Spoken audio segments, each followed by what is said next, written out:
All right, all right. Been a couple days. So, well, I've locked down Dave's pick 48. That'll be here probably tomorrow or Saturday. They said Monday, but it's already in St. Louis. So, day or two. Um, I've also got 38 from Nassau Coliseum. I think I want to say that's 73. That's on the way as well. And honestly, um, once I put in an order at some point in the near future to get uh what is it? Number 51 from Scranton, Pennsylvania, 71. The the one with the skeletons drawn as Michael from The Office. So once I get that, I'll have a nice in less than 3 weeks, I'll have a nice little volume 47 to 53 taken care of, and that's pretty nice, especially when you get them. Some of these at $30 right now because they're still available, but on resale, a lot of them are 45, 65, 75. To be getting these, especially the ones that are 55 plus, to be getting them at 42 or 31 or sometimes 29. I got this one for 28, and the guy made it because I got a package deal with 47. He gave me 47 for 21. And I think those suckers go for about 50, 60. So, if I wasn't making random offers and the retailers weren't looking to just move it and get it out of their damn space or their shop, I wouldn't have all these. Uh, just keeping it real because yeah, the marketplace for these three and sometimes four with the bonus disc is purely outrageous, especially when they don't give you the full show or they give you the bonus stuff and the full show's available on Internet Archive, but you can't download it anymore because of the agreement they have uh, with the Dead Archive that if a Dick's Picks, a Dave's Picks, or a box set comes out, uh, you have to cut the downloadability of the soundboards or any of the 2-track tapes. Even if the full show is on the Internet Archive and the Dead don't have it in the vault in full, you got to stop that. But you know what? Another thing that pissed me off, but at least they give you the option to hear the full show if they don't have it in house to do any precision cleaning or restructuring. You at least have the ability to hear the full shows, like the Wembley 1030 1990, which is added on to volume 55. That whole show, I've got it pulled up on the Internet Archive. I'm gonna go listen to that pretty soon. It's just that they cut 7 tracks out of the official release, and the other 7 are there, but they're not, in-house multi-track, 2-track. They're a mixture of some questionable, you know, passed down, triple copied, whatever. It is what it is. What's cool about this one here, I'm going to talk about right now. Volume 49 from the Frost Amphitheater at Stanford, April 27th and 28th, 1985. This is both shows in full, over 4 discs. I haven't read the booklet yet. The, so these two shows are like the go home performances before the band regroups for their 20th anniversary shows at the Greek Theater, which is going to be coming out here. That's June of '85. Those 3 shows at the Greek, and then the 628, 630, and 7-1 performances are going to be in the new box set that's dropping right around my birthday next month. Summer Magic '85. I did note, though, looking at the timing, there are 3 more shows. For those of you interested in the Summer Magic '85 box, there are 3 shows in that run that aren't part of the box. From the 22nd, the 23rd, and the 25th of June. The first 2 are in Wisconsin. I think the third one's in Topeka, something like that. So chances are, if you're paying attention, what's going to happen next is somewhere in the volume 60 or whatever, there's going to be a Dave's pick of probably those two Wisconsin shows. Like there'll be the normal 3 disc and then a little, but it'll be at the start of the year. So if you get the bonus disc version for subscribers to the Dave's Vault, you'll get more of the second show from Wisconsin. If they don't max it all the way out, they'll put it piecemeal on another release later. That's gonna happen. There's no way they don't. I know the soundboards are on Internet Archive. I got to listen to them. So if you're interested in that new box set that's coming next month, the 20 disc one from the pretty much all the June shows and the first one in July, the three missing shows that aren't in the box, there's 2 tracks and soundboards of them available. But if you want to download them in full, go seek them out now, because once one of the Dave's picks happens, they're gonna stop you from getting that unless you know people. So yeah, just keep your eye on that, because there's 3 shows not in that box, and they're gonna be pretty damn good, I'm sure. So this was a little discouraging at first. At this point, Brent's been in the band since April or May of '79. It's 85. By this point, the upper register Michael McDonald clone that he was accused of being, with Easy to Love You and things like that, that higher register, that smooth, easy listening, that's kind of gone. Brent's getting kind of road weary vocally at this point. Now we're settling into the piss and vinegar gravel voice, but he still has a little bit of an upper register that he'll use when he needs to, and that comes out on the 27th, the first show in this set. And Jerry at this point has gone full blown diabetic. Vocally, he's kind of beat up. He's put on weight. They're not playing as often, and it changes his breathing and his vocal control. I say that because prior to the 27th, the last show they had played had been 2 weeks before. So the reason I point this out is when they started off on the 27th with Dancing in the Street, Bertha, Jerry's voice on the first night, it's kind of creaky. His voice is kind of breaking. He weaves. It's kind of wavy. I don't know if it was just fatigue or he needed. It's been 20 years. They weren't playing shows as often, so the first night, if you haven't warmed up properly, the first shows could be a little rough. And looking into other fan reviews and other stories around the 85 runs, that was normal for Jerry at this point. His voice had become very nasally, kind of more of a southern twang, kind of like a almost horn like. You could say country, you could definitely say into the blues, but it's just a different timbre.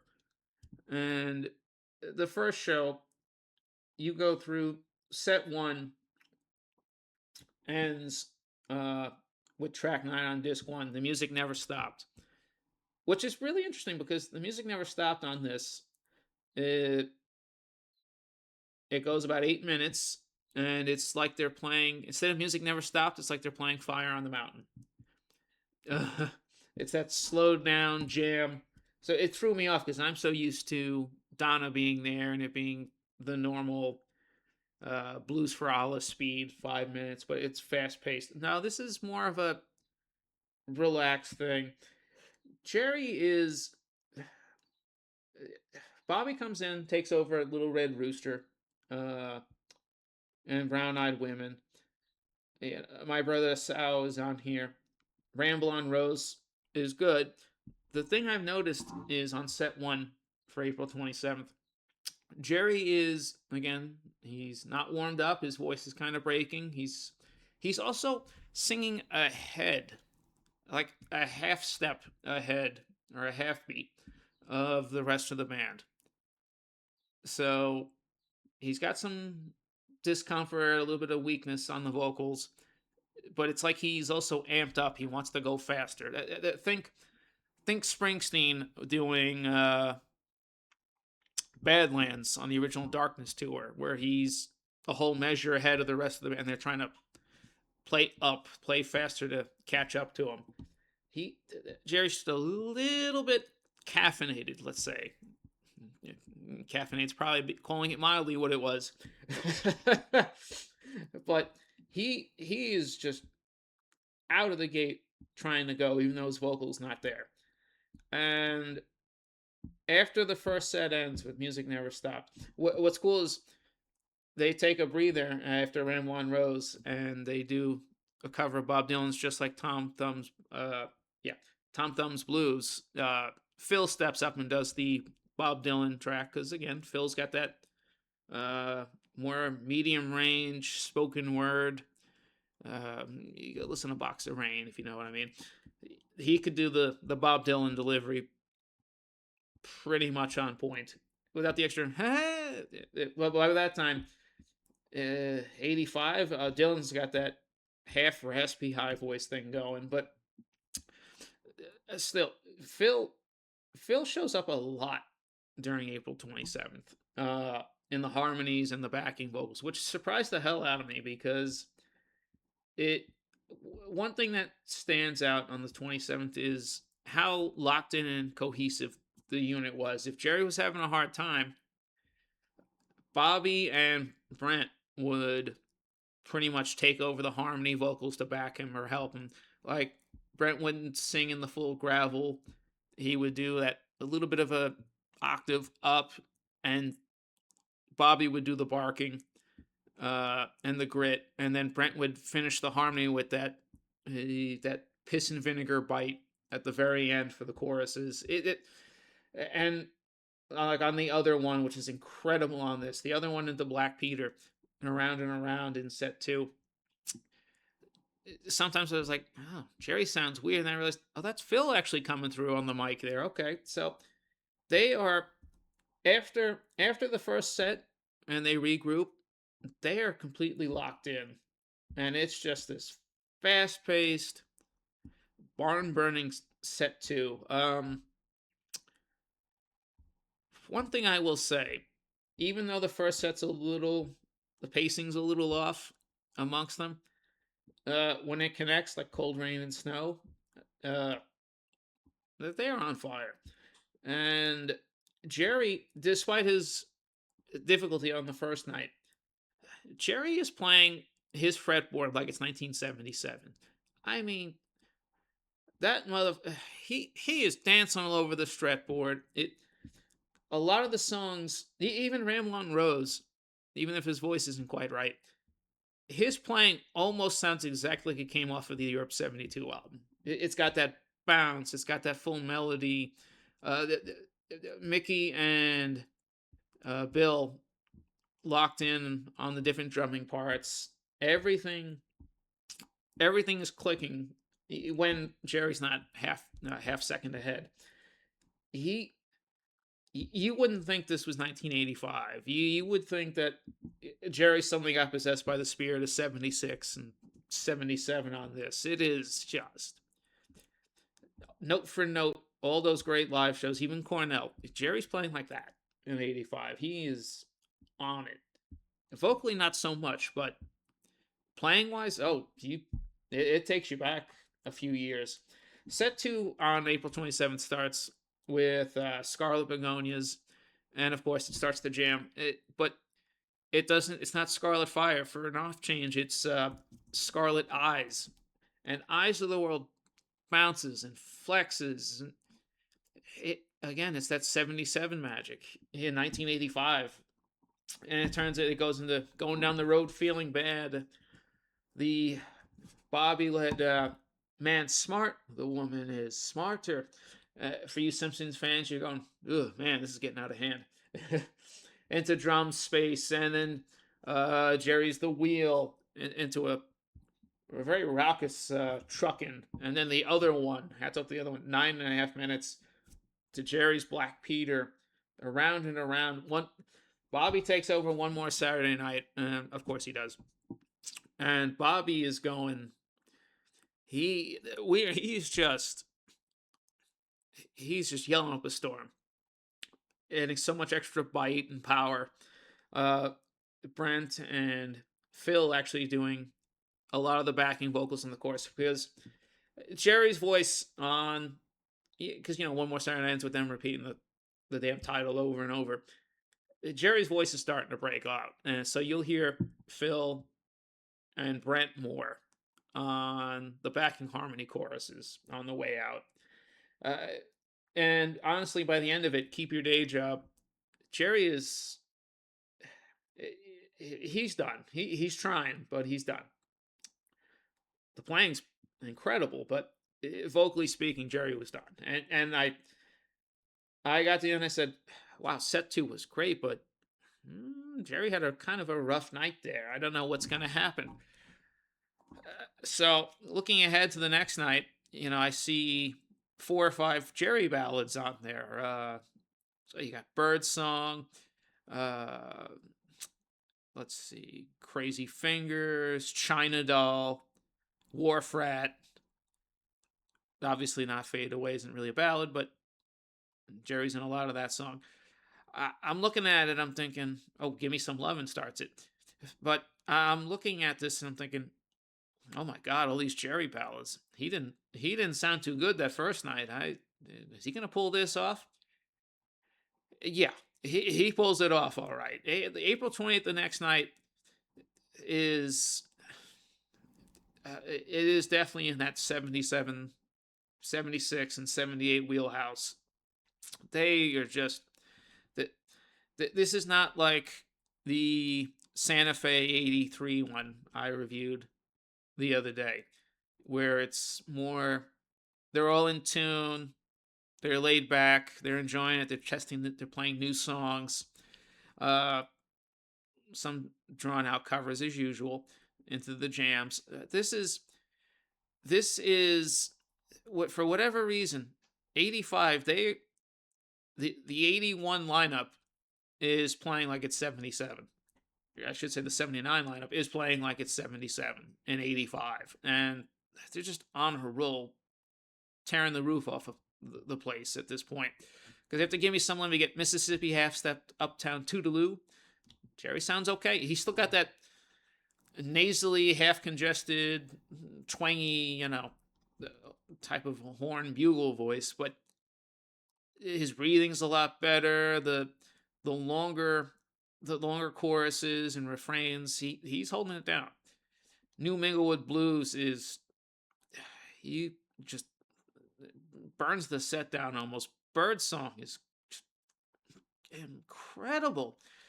We get, I'm happy to say, I always wondered what Tons of Steel would sound like live, and this is again a year and a half before In the Dark with the proper production and everything to streamline it. Tons of Steel on here is, I think it's a lot more fun. Okay, Brent hasn't got the full gravel voice, but he's kind of doing it like he does on the album version, but a little bit softer, and it works. It's a brand new track, and they're exploring. So, at this point, I've now got 6 out of the 8 tracks on In the Dark live before the album came out. That alone is cool. Going to China Cat, Rider, of course. Now, for those of you who listen back to this, the April 28th set, U.S. Blues and She Belongs to Me were the 2 encores. Now, Dave and Co. slipped the 2 encores at the end of disc 3 after I Know You Writer, because I'm listening to it and I'm going, why is U.S. Blues in the first set? That's either the ender, it's at the second set late, if not closing. I went and checked the set list, and yeah, so they stuck it here. Disc 3 is barely under an hour. It's like 59:50 or whatever. Almost had a Van Halen moment there. It does work after I Know You Rider, so it's whatever. But if you want to do it right, you have to, rearrange the disc in your media player, or take the disc out 2 songs early and then go to disc 4 and then come back if you want to be totally accurate. But the reason they did this was they try not to break up the long jams from the second set if they can help it. If it's a long ass show, then they're gonna put drums and space on disc 2, or they'll put drums on the end of disc 2, and space will start disc 3. So that's what they did here. It in a sense, it's not accurate, but at the same time it works this time around. uh I know I was pissed off and half bitching about that the other day, but here it actually kind of works, and I'm like, okay, whatever. So disc 4 is push to limits 80 minutes, and the whole second set is one giant 80-minute jam session.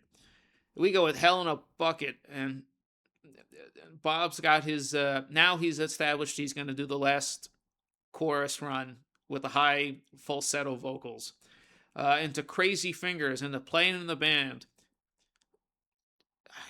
into an almost immaculate China Doll that goes about 9.5 minutes. Jerry, again, a little diminished, but Jerry and Co are just spot on perfection musically for this, for the 28th. Drums to Space, back to Playing in the Band, to Wharf Rat. A lot of energy on that. Jerry nails that. Into Throwing an absolutely barnstorming Throwing Stones. And then we close with Not Fade Away. I,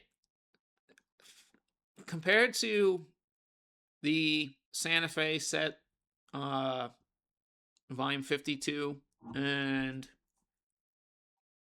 I would say even 47, which was St. Louis 12/9/79. While both these shows together are not as maybe cohesive, uh, the St. Louis show has a lot more magic to it, a lot more locked in, a lot more perfection and tightness, and just everyone's vocals, everyone's locked in, and they're exploring new stuff. I will say that the 27th and 20th, especially the 28th, I think these two, in a sense, can rival that St. Louis show I reviewed for volume 47. And I think even with the, oddity of uh,